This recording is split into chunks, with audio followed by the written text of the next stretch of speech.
ناظرین، یہ ہے پیارے نبی علیہ الصلاۃ والتسلیم کی احادیث کے ساتھ مسلمان علماء کا سلوک، اور الحمدللہ اتنا ضخیم علم ہے، یہ اتنا وسیع علم ہے کہ جس کو بغیر جانے علمی بنیاد پہ تسلیم نہیں کیا جا سکتا۔ علمی بنیاد پہ تعصب نہ ہو، ضد نہ ہو، نفرت نہ ہو۔ اگر واقعی علم سے محبت ہے، بے شک رسول اللہ صلی اللہ علیہ وسلم کو قبول کرنے والا یا ماننے والا بھی نہ ہو، اس کو بھی اگر واقعی علم سے محبت ہے تو وہ اگر اس علم کے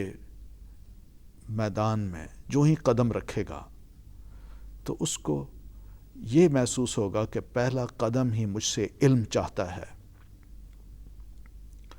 اور علمی روش چاہتا ہے۔ میں سنی سنائی بات پہ میں نے نہیں چلنا۔ تو یہ اینڈ تک جا کے انسان کو پتہ چلتا ہے کہ واقعی کہیں بھی جہالت سے کام نہیں لیا گیا، کہیں تعصب سے کام نہیں لیا گیا، کہیں پر غیر علمی بات نہیں کی گئی۔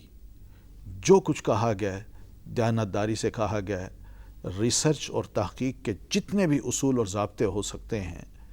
ان کو سامنے رکھ کے کہا گیا ہے، اور اس طرح یہ حدیث رسول صلی اللہ علیہ وسلم ہمارے پاس آج موجود ہے۔ ناظرین،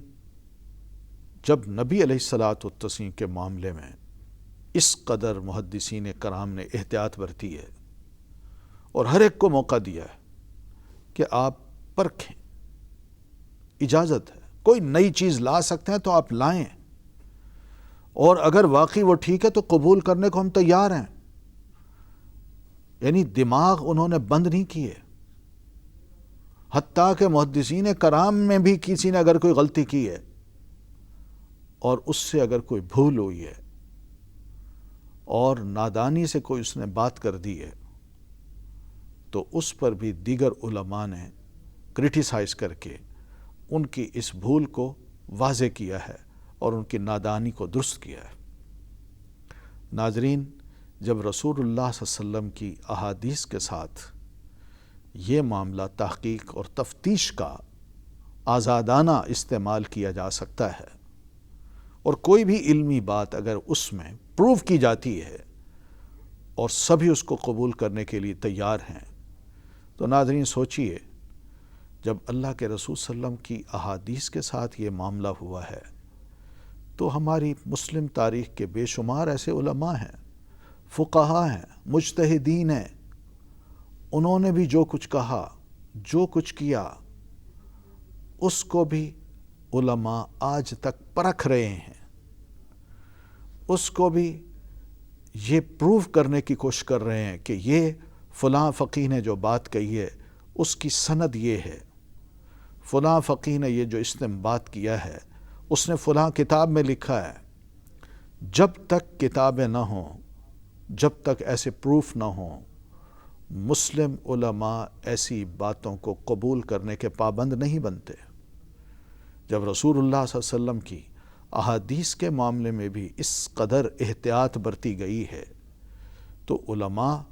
وہ تو ظاہر ہے نبی علیہ الصلاۃ والتسلیم کے وارث ہیں، اس وراثت میں اگر ان سے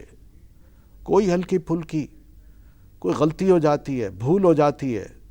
اور اسی طرح کچھ اور مسائل جو غلط طریقے سے بیان کر دیے جاتے ہیں، ان سب کی تصحیح جو ہے وہ علماء کر رہے ہیں، کی ہے، آج بھی کر رہے ہیں۔ یہ فراخ دلی اس علم کی وجہ سے دوسرے علوم میں آئی ہے۔ اس لیے ناظرین، ہم یہ دیکھتے ہیں کہ امام بخاری ہوں، امام مسلم ہوں، ترمذی ہوں، نسائی ہوں، ابن ماجہ ہوں، امام حاکم ہوں، امام مالک ہوں، حتیٰ کہ امام ابو حنیفہ، امام شافعی، امام احمد ابن حنبل ہوں، ان پر بھی علماء نے کرٹیسائز کیا ہے